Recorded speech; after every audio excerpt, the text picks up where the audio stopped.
नदीम के सर पर कांटों भरा ताज, यूपी उर्दू एकेडमी चेयरमैन।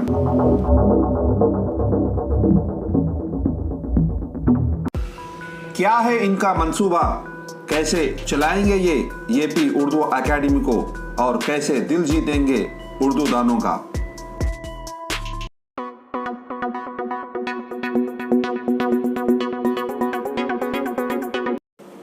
दिल के फपोले जल उठे सीने के दाग से, घर को आग लगी इस घर के ही चिराग से।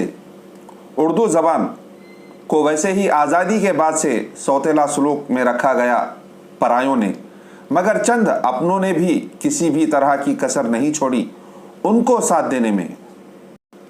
उर्दू ज़बान चीख चीख कर कह रही है, अपने भी खफा है मुझसे, बेगाने भी नाखुश।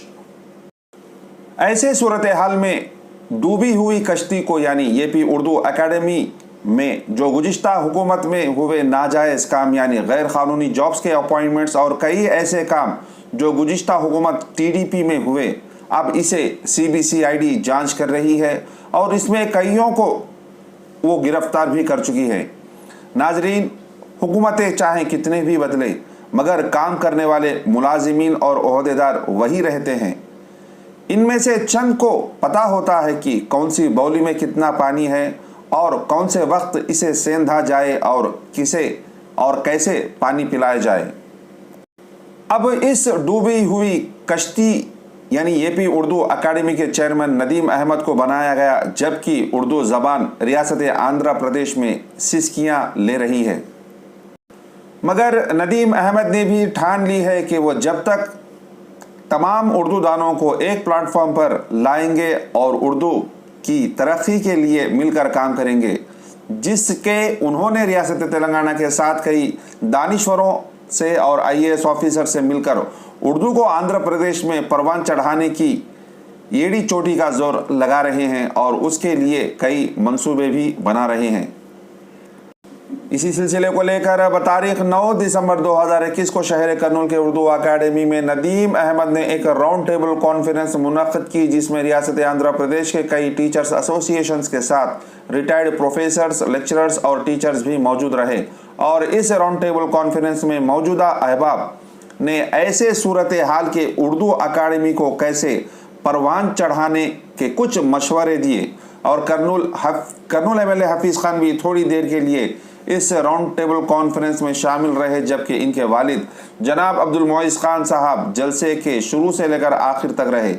इस राउंड टेबल कॉन्फ्रेंस में यूपी उर्दू चेयरमैन नदीम अहमद के साथ यूपी उर्दू अकादमी के सेक्रेटरी जनाब अब्दुल खादर साहब, जनाब सैयद नूरुल्लाह खादरी और अब्दुल शुकुर साहब उर्दू डायरेक्टर्स के साथ दीगर ओहदेदार भी शामिल रहे। आज उर्दू एकेडमी का दूसरा कॉन्फ्रेंस कर्नूल में किया गया है।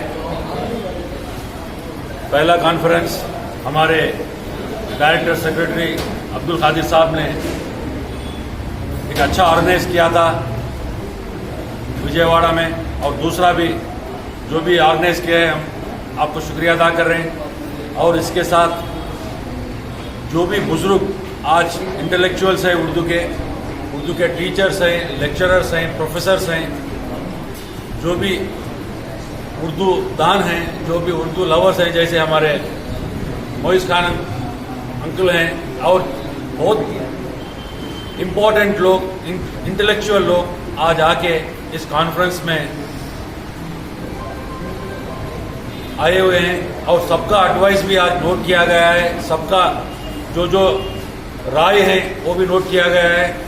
और एक चीज़ मैं आप मीडिया के माध्यम से बताना चाहता हूं कि सब लोग यही बता रहे हैं कि उर्दू ज़ुबान ज़रूर, जो हमारे हरदिल अजीज़ चीफ मिनिस्टर जगन मोहन रेड्डी साहब एजुकेशन को इम्पोर्टेंस दे रहे हैं, इसी तरह ये उर्दू अकेडमी है, ये अकेडमी भी एक ज़ुबान, एक लैंग्वेज की डेवलपमेंट के लिए, उसके लिटरेचर के लिए, उसके हेरिटेज के लिए, उसके कल्चर के लिए काम करने वाली है।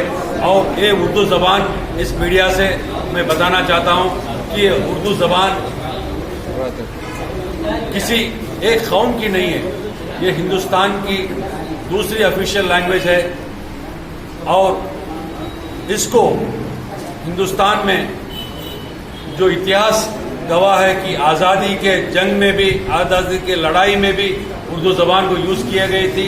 ये एक शायरों की ज़ुबान है, एक पोएटों की मीठी ज़ुबान है।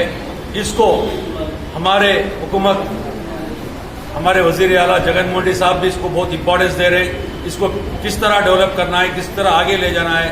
जो पिछली हुकूमतें इसको डिरेल कर दिए थे, जो ट्रेन उर्दू की थी वो पट्टों से बाहर निकल गई थी, इसको पट्टों में ला रहे, पट्टे पर ला रहे।